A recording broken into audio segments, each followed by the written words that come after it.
It's great to be here among so many leaders of the US-China commercial relationship, like Robert Sun.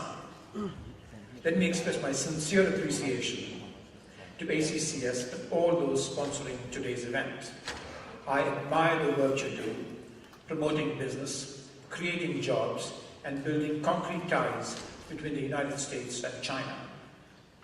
As Assistant Secretary for Global Markets and Director General of the US and Foreign Commercial Service, a key part of my job is helping US companies connect with business opportunities around the world, and some of the strongest opportunities for US firms are in China. Your conference theme of Get Connected applies to the work my organization does every day. When China and the US work together, the world benefits, and that's something this audience knows and is profoundly interested in. It's a rich relationship, one that goes back many years. America's first trade mission visited China just 1 year after America's revolution ended. 230 years later, our two markets are the largest in the world, accounting for nearly 35% of global GDP. Combined, our trade in goods and services add up to about 1/5 of all international trade. It is a relationship with strong elements of both trade and investment. Totaling $120 billion in 2014, China is our fastest growing export market, and thus an important contributor to US economic growth. Over the last decade, US exports to China have increased 198%, growing faster than exports to any of the other top 10 US export markets.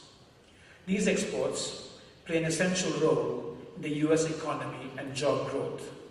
In 2014, US exports to China helped support a wide range of industries, including transportation equipment, crop production, computers and electronics, and chemicals, along with export-related jobs in America's port cities.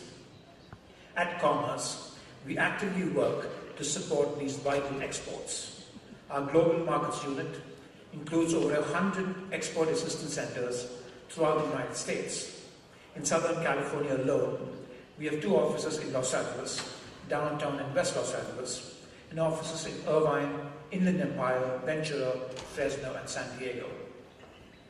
Global Markets also has 6 commercial offices in China and Hong Kong, including offices in Beijing, Shanghai, Guangzhou, Chengdu, Shenyang, and a newly opened office in Wuhan.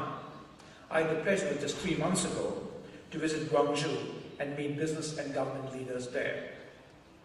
The professionals that work in these offices are strategically positioned to assist US companies with exporting their products and services to China.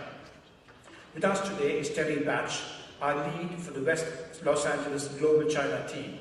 She is on hand to answer any questions you might have. She and her colleagues can assist you with accessing services for your companies, including conducting due diligence in the market, using our Gold Key service to find partners and customers, connecting you with resources on the ground in China, and participating in our trade events. One important upcoming trade event is the Discover Global Markets Pacific Rim Consumers event, scheduled for October in Orange County. One of our biggest international business conferences of the year, this 2-day event will feature country sessions and presentations designed to help companies better understand market opportunities and business challenges in Pacific Rim countries, including China. 20 of our overseas commercial officers and sector specialists serving in Asia and Latin America will be on hand to give exporters the opportunity to meet one-on-one with them and obtain first-hand insights into doing businesses in those markets. Apart from exports, our bilateral investment has also skyrocketed. China is the fastest growing source of foreign direct investment in the US, with investment growing at a compound annual growth rate of nearly 42% over the last 5 years, and totaling more than $8 billion by some measures and even higher by some others. We appreciate and want to continue to connect Chinese investors with opportunities in US markets, not only because of the strength and attractiveness of the US market, but also because these investments benefit the United States by creating jobs and spurring economic growth. To assist with this effort, the US government launched the Select USA program to act as a single point of contact for investors looking to establish operations in the US market. Select USA is an important resource for foreign investors and offers some key services. It provides credible, unbiased, detailed data and analytics that investors need to make critical decisions about their investments. Select USA connects companies with the right people at the state and local level. Additionally, we host events so that investors can directly meet with economic development organizations from across the United States. Select USA assists companies to understand and address issues involving federal regulations, programs, or activities related to existing pending and potential projects. We've had a great deal of engagement from the Chinese investment community over the past year. At the 2015 Select USA Investment Summit in March, China sent the largest delegation with nearly 160 individuals, including many notable CEOs, presidents, and chairmen from prominent Chinese companies. Additionally, in May, Select USA and the Commercial Service took a delegation of 24 economic development organizations and their partners on a 2-week 9-city roadshow through China and Hong Kong. The roadshow hosted almost 1,000 investors from start to finish and facilitated approximately 470 matchmaking meetings between investors and economic development organizations. These interactions are important because Chinese firms directly employ a rapidly growing number of Americans. Deepening these ties will mean more jobs and opportunity for both our peoples. If you're interested in Select USA or have any questions about the program, John McKeel, our Senior International Investment Specialist covering Select USA, is available here and can provide details. As the agency responsible for strengthening America's economic ties around the world, the Department of Commerce leads the effort to fulfill President Obama's vision for our commercial relationship. As President Obama has said, the United States welcomes the continued rise of a China that is peaceful, prosperous, and stable, and that plays a responsible role in the world. And we don't just welcome it, we support it. The Department of Commerce has worked with China's leaders to make this vision a reality, to advance policies that promote more open and market-driven bilateral trade and investment. Our attitude is simple and straightforward. We want more engagement. We want to do more business together. We want a relationship with China founded on mutual interests and mutual respect. Last December, we put this approach out front and center at the Joint Commission on Commerce and Trade, called JCCT, when it met in Chicago. We turned the dialogue into something that reflects the modern ties between the two largest economies on the planet. We made the JCCT a platform for more than just high-level government meetings. We included private sector events focused on investment, travel and tourism, agriculture, and food cooperation. The insights of both American and Chinese companies have strengthened our government-to-government dialogue, producing meaningful progress for US and Chinese businesses. And the dynamic and resourceful diaspora community of Chinese Americans is a strong element that promotes mutual trade and investment. The work you do at the American Chinese CEO Society is an excellent example. We at Commerce also work with the White House initiatives on Asian Americans and Pacific Islanders, called AAPI, the Minority Business Development Agency, MBDA, and with other federal agencies to encourage Chinese American and Asian American CEOs to advance business between the US and Asia. Let me mention two of the initiatives. The Doing Business in Asia initiative engages with successful Chinese American and Asian Americans to utilize their cultural connections and business relationships to expand exports and trade to China and Asia. The Asia Investment in America initiative does the same thing with a focus on investment into the United States. So if you're interested in these initiatives or have questions about them, George Muir, our MBDA agency consultant and a senior advisor at the White House on AAPI initiatives, is here today and can help you with information. With China and the US working together, our economies and our people will see mutual benefits. We will further increase mutual trade and investment, and we will stay open for business together, which is good for all of us as well as for the world. Thank you.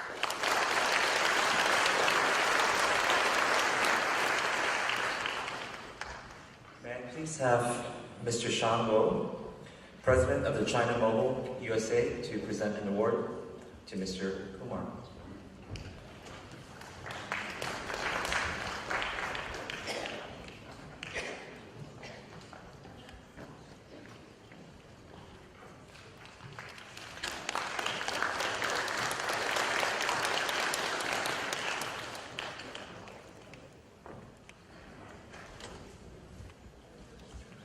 Wonderful. Thank you so much once again. Now, Assistant Secretary Kumar talked about export, and we previously talked about foreign direct investment. So I want to continue my shameless plug of Los Angeles when it comes to exports. We are the #1 manufacturing center in the United States, if you guys don't know. And we produce many, many great products, but not only products, but services as well. And coming up, we're going to be hearing a lot from our panelists as well, but when it comes to service, I don't think there's any other region that provides us great to the services we do. If you don't know already, in China, the tallest building in China will be opening soon. And this is the Shanghai Tower that's designed by our great friend Gensler in Los Angeles. So Los Angeles company is able to export their services to be able to design this great tower, the second tallest tower in the world and the #1 in China. And this collaboration is exactly what this represents, this summit represents. So as we've heard today from the various panelists and speakers, the business deals between China and the US encompass all different types of industry. And when it comes to investment from China, ICT, real estate, auto, and biotech industries were the main focus last year. When it comes to the import and export of goods, communication equipment, computers, toys, sporting goods, clothing, footwear, soybeans, aircrafts, autos were the heavy hitters. It can be quite challenging for any companies to really get a good understanding of where the opportunities and challenges are. So fortunately, our next panel will help shed some light and give us some insights on their successes and also their experiences. Moderating this panel is Mr. Lessing Gold, partner at Mitchell, Silverberg, and NUP, and the co-chair of the World Trade Committee at LADC, also known as my boss. Mr. Gold is a wizard when it comes to US-China business deals, and he focuses on corporate and business transactions, as well as homeland security and regulation. He has traveled with a business delegation throughout Asia, representing the county of Los Angeles, and has been one of the best ambassadors for this region. Ladies and gentlemen, please help me in welcoming Mr. Les Gold.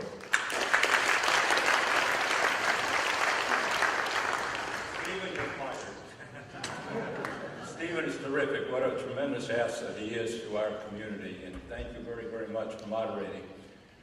We've heard from two panels so far. We've heard from the panel, which is basically investment. Then we talk about innovation, and now we're talking about the companies that are actually doing the work. And in order to really do the work, you have to be invigorated. Now, you folks have been sitting here for 2.5 hours, and you can do me a great big favor. Everybody stand up. Stand up, everybody. Stand up. Stand up. And everybody stretch. Stretch, stretch. Stretch good. Okay. Now we're invigorated, and now we can move along, and we can find out more about these companies who are actually taking the innovation and the investment and doing the work. And it gives me great pleasure to introduce our panel. First of all, we have Mr. Andy Cohn, who is a co-CEO of the Gensler Company. Andy. We have Mr. Wei Changwei, who's the General Secretary of the Auto Repair Parts Committee, China Automotive Maintenance and Repair Trade Association. We have Mei Li Feng, who's the CEO of the MLF and Associates and the founder of the California Health Medical Reserve Corporation and the Global Network Outreach. And Mr. Alan Chu, who's a partner of PwC. Alan. Very, very distinguished panel, very, very successful group. I'd like to start with Wei Tong Wei. Mr. Wei, you're an icon in the automobile industry. Can you tell us the difference between the automobile industry in China and the automobile industry in the United States?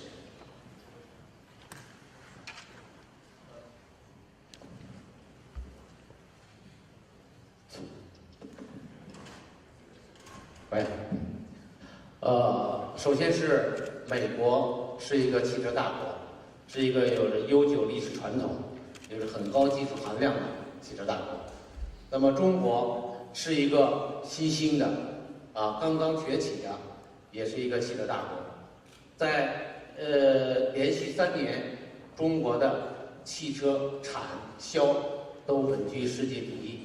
那么现在美国拥有着保有量第一。So, United States is the biggest car manufacturing company in the world, as well as his technology, his quantity and the quality are the best in the world. China, on the other side, is newly grown. It's just a new car manufacturing country too, and they have all the biggest end users in China. 在这将近20年的时间里，美国的基本上所有的汽车公司都进入了中国的汽车市场，给中国带来了很好的汽车技术和汽车文化。So in the past few years, the biggest manufacturing in the United States already gone into China and brought the most advanced technology into China. 中国许多消费者也在这些美国的汽车进入市场以后给提供了很多的方便。那么中国的汽车工业也从中得到了很多的经验。现在中国的汽车工业发展非常迅速。现在中国的汽车市场是1.64亿的保有量。那么中国现在每100户的家庭拥有汽车是21辆。虽然和美国还有一些差距，但是应该说中国的汽车产业的发展速度是非常快的。Okay, I try my best, okay? Sorry, this is a last-minute translation. I never had any preparations. Anybody can help, that would be really nice too. Okay, so now the United States, all the cars that went to China already, which brought the most advanced technology in China, which we learned from the technology that was brought in by the U.S. manufacturing, and also that's really beneficial to China too. As of today, the end users in the China is 1.6 billion in China, and the 给消费者带来很多方便。这个数字是中国的数字是每100户家庭拥有汽车辆是21辆。Okay, every 100 families have 21 cars in China right now. I would like to ask you a question, Mr. Wei. What is the opportunity for the automobile companies in China in the United States, in your opinion?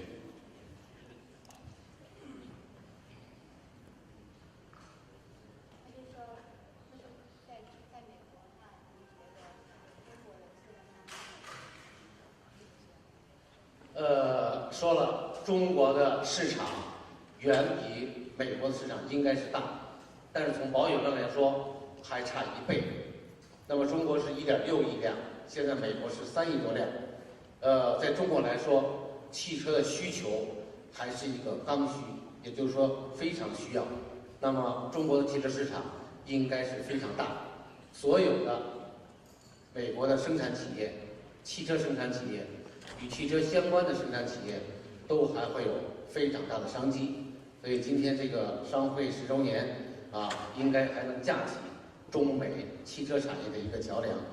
同时，美国的汽车进入中国，中国的汽车中国生产的汽车现在也开始进入了美国的市场。So again, China is the biggest consumer market in the world, but the end users of the car manufacturers, the cars, only 1.6 billion, while in the United States it's 2.3 billion. So there's a big difference. So that's why we need a platform like ACCS to build up the information transformation and get connected and learn from each other. 同时，中国的汽车配件现在质量也越来越好，已经进入了全球市场，也包括美国的市场。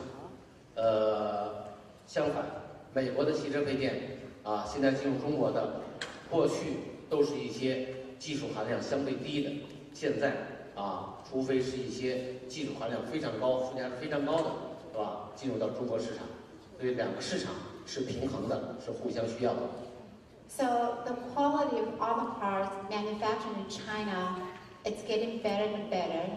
And the other side around it is before the cost of the quality of auto parts that was imported in China was much lower before, but now all the only value-added auto parts can be imported or can be utilized or are welcomed in China market right now. Okay, thank you very much. We'll come back to you. Mei-Ling, you told me something which I'd like you to expand on a little bit. You said while you were at Microsoft, you counseled people to pay rather than to pirate. Tell us what that means. So I had the opportunity to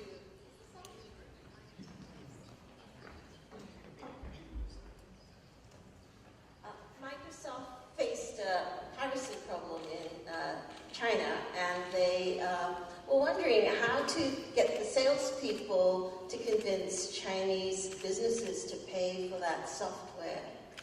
And traditional methods of sales didn't work. So I am from Singapore. So I'm the daughter of Chinese immigrants. So I stepped up to say, maybe I can help. And I said, it's all about 1C. It's about relationships. Because it isn't just about the product and the software.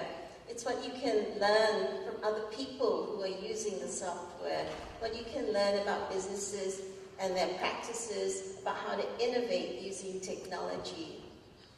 We are now facing the digital transformation of industries around the world, every industry. Even more than ever, we need 1C. We need the relationships between people to learn from each other. Not learn just from the head, but also from the hand and from the heart. So I have been working with the US Department of Defense. It may seem strange that somebody from Singapore was invited to do that, but I have lived in the United States for over 30 years in the Silicon Valley, where I worked for Intel and I worked for Oracle, but my most prized experience was to work with the inventor of the computer mouse, Douglas Engelbart. And he believed in community, that if we want to take digital tools, we have to care about humans. But humans also have to get together in community to decide what we want our lives to be. And in the same way as I went to China and I said, it's about 1C, we said, businesses, you have to decide what you want to do. So I see one of the big challenges of the US-China relationships is to learn from each other, but not learn just at the head, but also at the hand and also at the heart. My area is health. I work with the US Department of Defense to look at the future of health. We are facing a $2 trillion transformation of the US health industry in the next 10 to 15 years. That $1 trillion opportunity is opportunity for everyone, not just people in the United States. But how can we bring people together about this? We have to gather in community. And in the United States, we have actually started to do that. So the United States is thought of as a big healthcare organization and country. However, for disaster response and community resiliency. There are networks of people. There are 200,000 volunteers around the country. Julie, I'm going to interrupt you for a second and just ask you a question about healthcare. Yeah. Healthcare technology, we heard a little bit earlier from Cedars-Sinai. In your opinion, is there a difference in healthcare technology between China and the United States? I think there's huge opportunity. There are big differences. China has, I worked with the Johnson & Johnson diabetes people in China, and they said, you know, they only test blood a few times a year, and in the United States, you test blood multiple times a day. So big, big differences. But I think China has a terrific innovation, starting with how do you service the whole population, starting with looking at barefoot doctors and looking at innovative ways for communities could serve each other. I think the US has a lot to learn for communities serving each other, helping our neighbors, especially in the area of aging. So I'm currently working on a connection between the National University of Singapore and Stanford University, looking at population health, and particularly the issue of aging. How can we apply technologies to help the elderly in our community, to whom we owe so much? Thank you.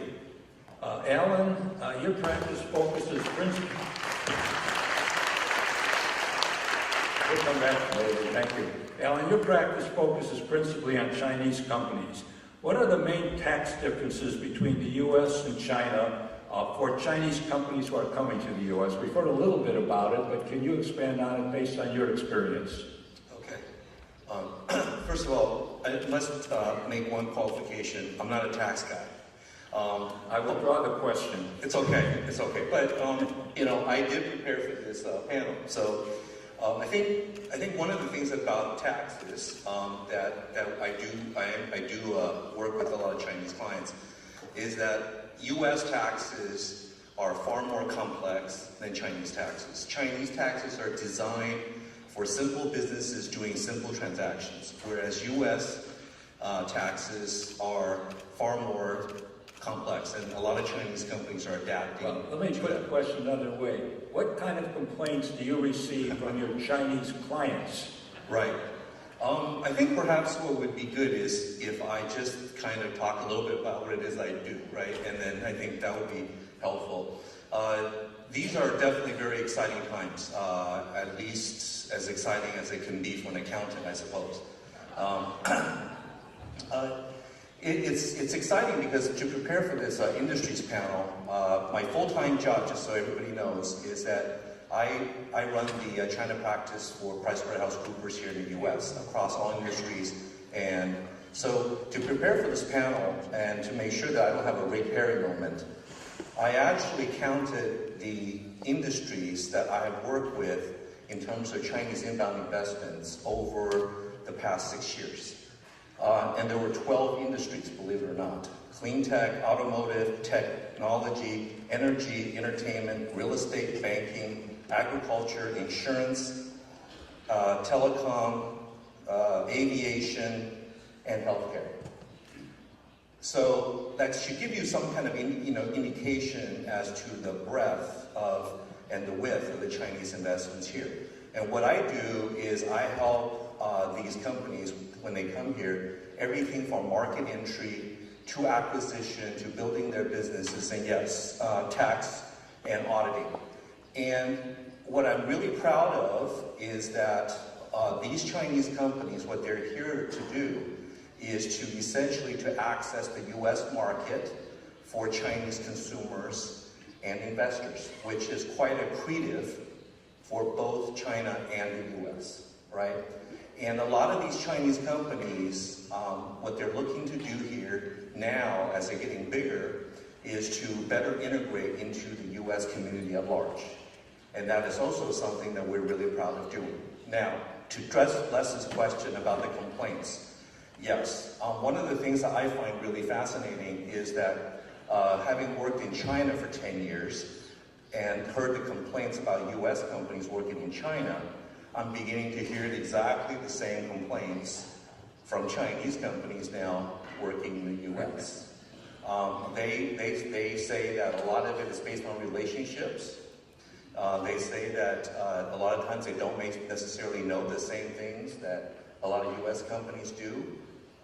And also sometimes they think things are not so transparent.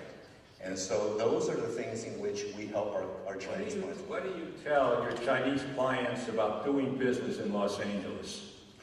Obviously, it's the greatest place in the world. That's what we like to hear. That's right. Thank you, because I think that LA is a great place to do business on multiple dimensions. First of all, there's already a very robust Chinese business and personal ecosystem. We have great educational institutions for their kids. We have fantastic restaurants that they can tap into in the San Gabriel Valley. And I also tell them that we have cradle to grave. So everything from my parents' senior center in Walnut to the elementary schools that we have all over Southern California. So that, and then also I think we have great organizations like the LAEDC and the China CEO organizations, which are very supportive of what they do and help them assimilate and adapt. Thank you. Thank you.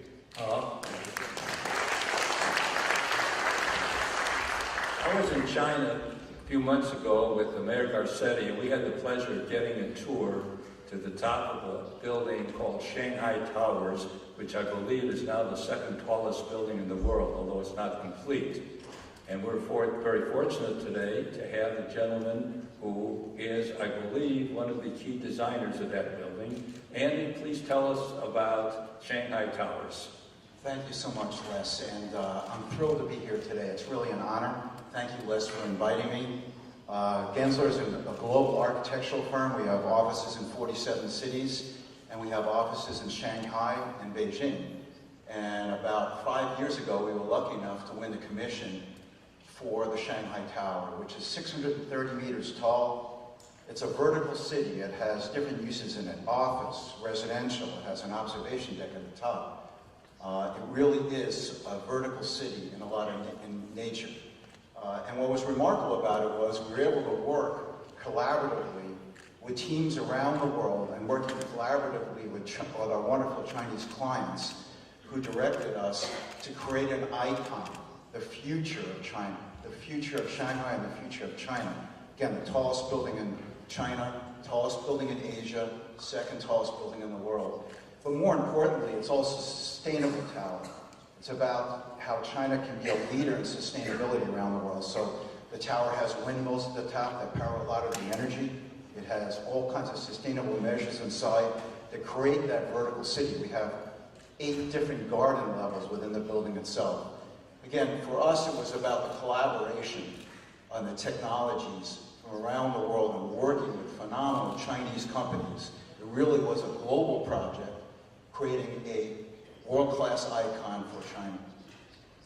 Did you have any assistance from the Chinese government while you were planning this development? Well, the building is for the Chinese government, so our client is the Chinese government, and they were just, again, the expertise, the level of collaboration. We teamed with many, many local Chinese firms. One of our goals is to build a local Chinese team. So 90% of the team were Chinese designers working on it.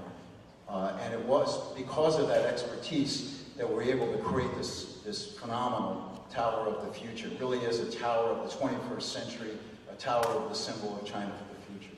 You're developing and creating all over the world. How do you relate the relationship that you had or the interaction you had with the Chinese government as opposed to government here in the United States? Well, I would say a perfect example of that is we now are seeing globalization in its fullest form. Here in Los Angeles, we're working with incredible Chinese clients that we worked with in China as clients, and now they're coming to the U.S. Yifei Chang, who was up here before, is our wonderful client from Greenland. We're working with Wanda, we're working with Hazen's here in downtown Los Angeles on world-class projects that are all about urbanization of LA and bringing the economy to LA. I heard you ask another question before about why Los Angeles. Los Angeles is a global city. It's a gateway city to the West Coast. And we're seeing investment now. It's also the entertainment capital of the world.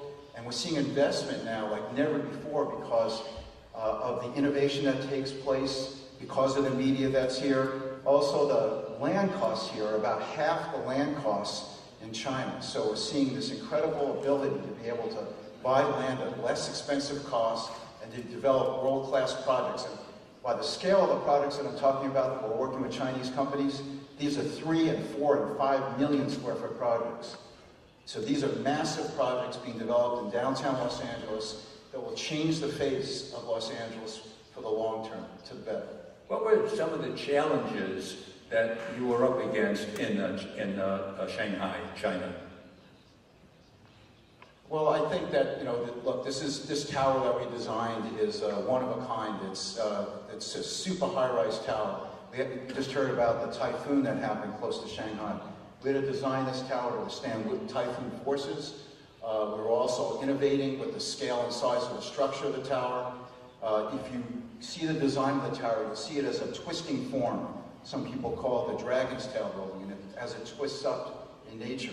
So we had to deal with different structural forces, different wind forces on the building, and making it, as much as possible, this iconic tower of the future. Let's thank you. Mr. Wei.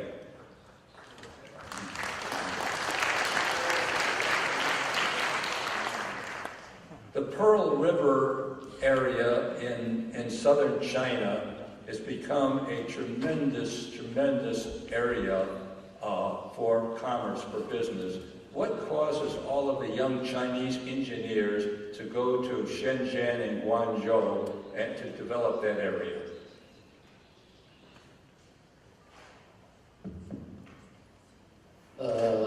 现在在中国确实有非常大的变化。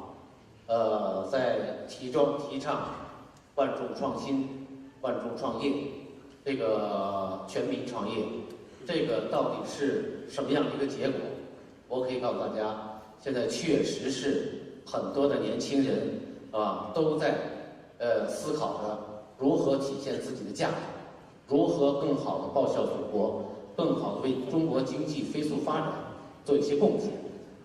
所以呢，确实有很多年轻人在开始创业。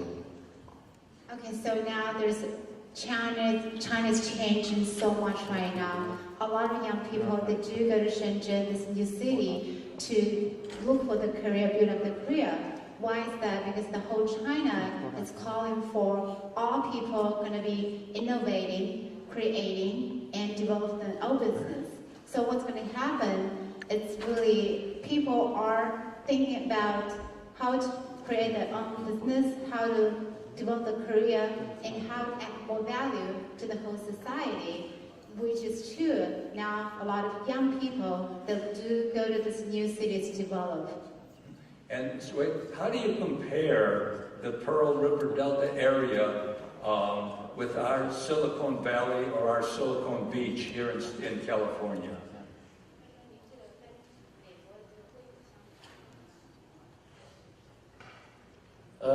跟硅谷相比，我不太了解硅谷，但是我知道硅谷是一个非常富有激情、非常科技含量很高，是一个年轻人都向往创造高科技项目的这么一个地方。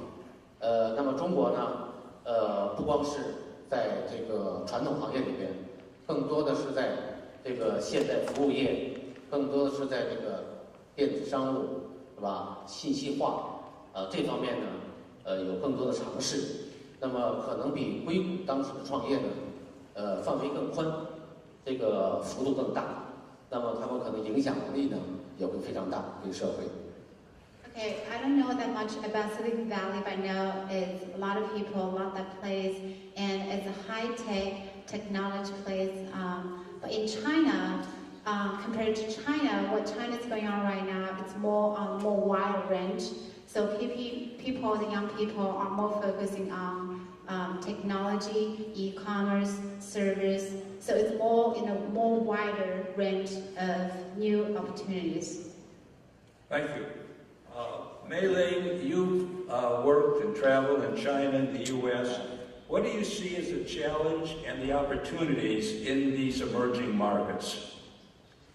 I think the challenge is really taking the time to understand that we're all the same people, and that to not be tricked by the differences that are so obvious, but to understand we all have families, we have children, we want the future to be best for our children. I think the challenge is to look beyond the surface differences and to understand how much we share in common, that we're 99.9% the same, we're all humans, we care about our future and our children. I think the opportunity is how do we get together and in communities to share our knowledge, our different understanding. I spoke earlier about the Chinese barefoot doctors and working in community. That's tremendous knowledge about how to operate in community that could be shared with the US, where we're a very individualistic society. So in the area of health, social determinants of health, that means the things that happen around us, account for 85% of health outcomes. All our investment today in healthcare is on the 15% of clinical interventions at the individual level. That's been a Western world focus.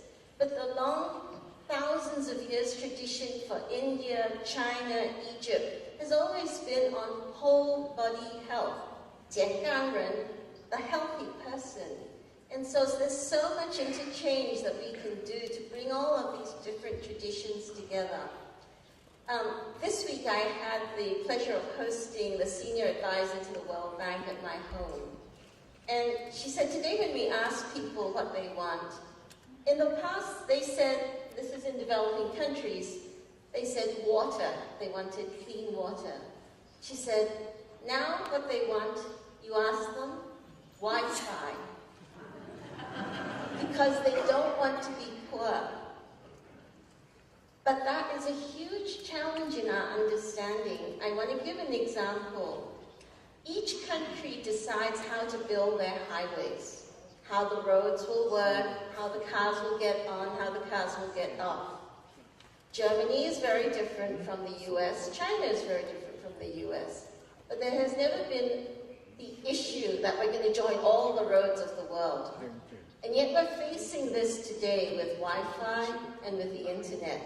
We are joining all the communication channels of the world in a planet-wide network. The challenge is for us in the US-China Business Society and those who are ahead to think, how are we going to join the first time ever in humankind, in the history of the world, that we are one planet in terms of sharing information. So I see that as a big, big challenge that will need lots of understanding, and that we need to come together in gatherings like this. And I want to congratulate Robert Sun for initiating it, and we must have many more gatherings, because these Great are... place to stop. Thank you. Alan, in 1 or 2 minutes, how do you characterize doing business in the U.S. as opposed to doing business in China? I think what I've heard a lot of panelists say today is just the same, right? People are the same everywhere. I think people are looking for the same things everywhere. It's just that maybe people express themselves differently in different languages and different cultures. And I think that this is the kind of forum, once again, thank you, Robert, for hosting this forum. Thank you, Kathleen, for organizing it. This really helps us to build a bridge across the two countries so that we could relate better to each other, do business together, and ultimately be successful together. Thank you. Andy, what basically motivated you to go to Shanghai as opposed to going to Pearl River area, to Beijing, or elsewhere? What motivated you to go to Shanghai? Well, actually, we are in Shanghai and Beijing, and we're looking at other cities to expand to in China right now. And we're in 10 cities in Asia. and our firm worked in over 90 countries last year. I think Shanghai is a center of commerce, and also I know that the Chinese government wanted to have this tower be located in Shanghai as the future of China. I also just wanted to add one other comment about a major trend that we're seeing around the world, and you heard it before, which is urbanization, which is that 50% of the world's population lives in cities today, and by 2050, 75 to 80% of the world's population will be living in cities. Cities are the future, and Shanghai is the future of China. And we have to plan for this urbanization. 25 million Chinese are moving to cities every year. And so architects and designers like me and firms like mine are about the design of the future cities and what the future cities are going to look like and be like and the experiences for people in those cities. Thank you. And I read something in the airplane the other day which really kind of hit me over the head. I've heard so much about China and doing business and Chinese folks coming over here, companies investing, but I read something which just absolutely blew me away. In the last 20 or 25 years, in China, 500 million people have been taken out of poverty in the country of China, which I thought was an incredible statistic. We have a few more minutes to go through our group now, and I'll start with Mr. Wei. And in view of the fact that we're finishing on time with this panel, if you want to take 1 minute and give us your final thought. Mr. Wei?